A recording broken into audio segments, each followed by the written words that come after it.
All right, good afternoon, everybody. We're just going to get to this. We only got about an hour and a half until race time. So it's a new track. We got practice and qualifying. So if you got time, try to look at those times. It'll help you. Drivers will be able to make adjustments, and hopefully we get a pretty good race out of this one. So we'll just jump right into the driver breakdown. All right, so you can start, Rich. We'll start in this 10K range. All right. Yeah, in this 10K range, obviously you can see we have high interest in Nemechek, Creed, and Hill. Both Nemechek and Creed are starting deep in the field, so they offer a lot of place differential upside. Nemechek's qualifying lap was disallowed because he drove backwards on the track and wasn't allowed to do that. So he's starting 34th. He offers a ton of place differential upside. He's always the fastest guy every week. So if you don't play John Hunter Nemechek this weekend, you probably just want to lose money. And then as for Sheldon Creed and Austin Hill, I think Sheldon Creed also offers a ton of place differential, and it's tough to see myself fading him as well, even though you do need dominators in this race. And speaking of dominators, my favorite potential dominator of this race is likely going to be Austin Hill, at least talking about early dominators, because the guys actually that started on the front row, we don't really talk about too much. Well, besides Derek Kraus, I love Derek Kraus most weeks, but starting on the pole this week, he's kind of tough to play. And then Jack Wood, this is only his third race this year. I think he is in the 24 GMS truck, so he's got some speed, but it's tough to see either one of those guys holding off Austin Hill early in this race. So I got to believe he's your early dominator.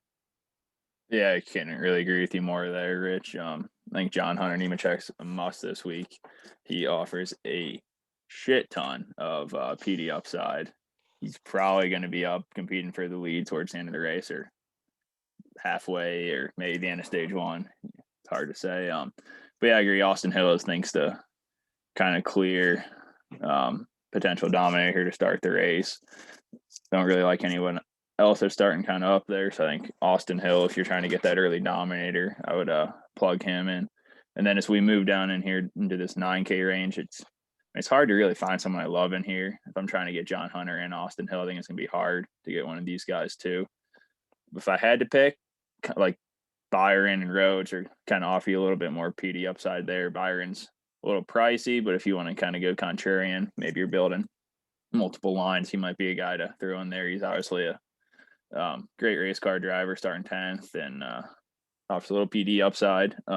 And then Rhodes, just he's starting 16th, a little bit on the lower side of that range. You might be able to squeeze him in there if you, depending on how you go with the rest of your build. Yeah, I agree. I think in this range, it's going to be tough to get back up here if you're playing multiple guys over 10K.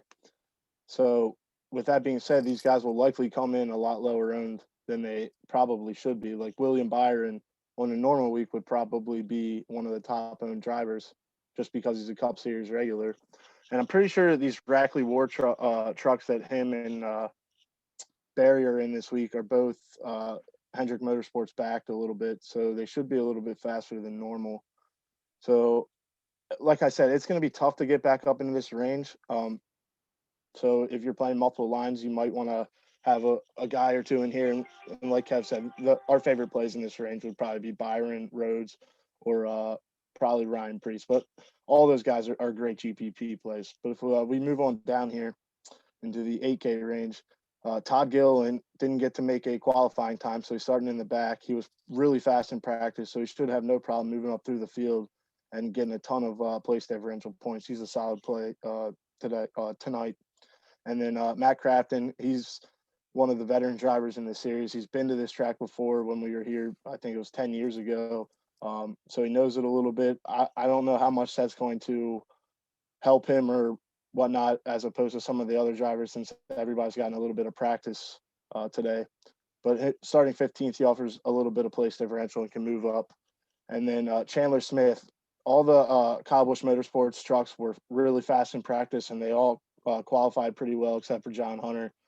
And Chandler Smith, I believe he had the fastest practice time. Don't quote me on that. But he should be able to hang around that fifth spot. And at $8,100, he should be able to pay off that price tag. Yeah, I agree with you, Rich. I think Todd Gilliland starting 35th. It's hard to pass up on that. Offers a ton of PD, especially if you we're expecting like an Austin Hill to dominate a lot of this race early. Um, you're not going to miss out on those points. You don't got to try to hit too many dominators. You got John Hunter. He's going to be up there, probably lead some laps. And then the other guy, kind of like out of this range, should be, like you said, Chandler Smith starting fifth.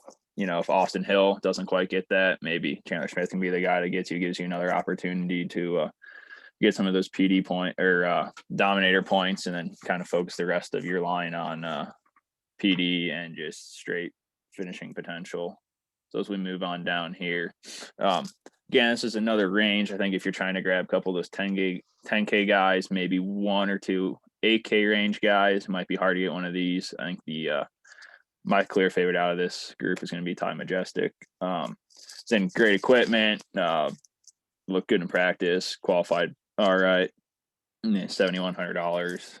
Should be able to finish probably around where he is, maybe get a top 10, and should be pretty easy for him to pay off that price tag. Yeah, like you said, it might be tough to get into this range, but I do like Ty Majeski as well.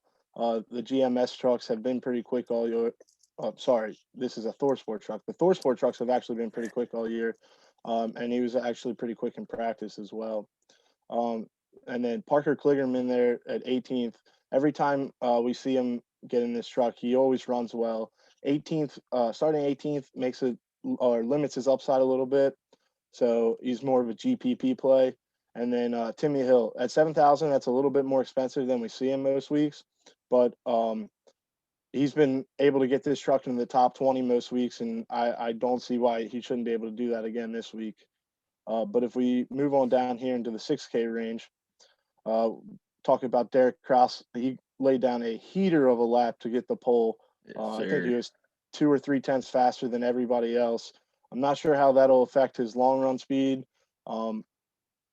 He was pretty quick in practice, or he got quicker in practice as practice went along.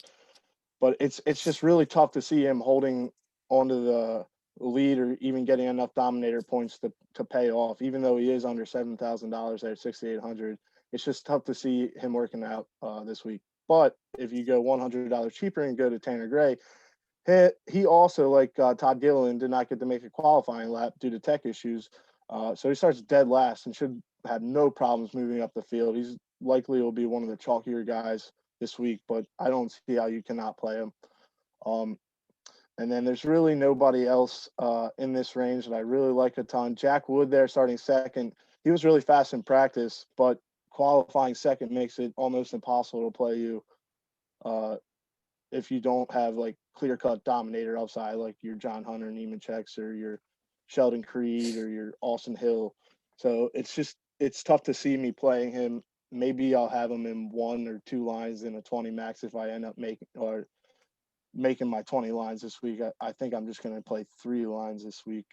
So yeah, it's tough seeing myself playing Jack Wood or Derek Kraus starting on the front row just because we don't see him up there that much, and it's tough to envision them dominating or getting any dominator points at all.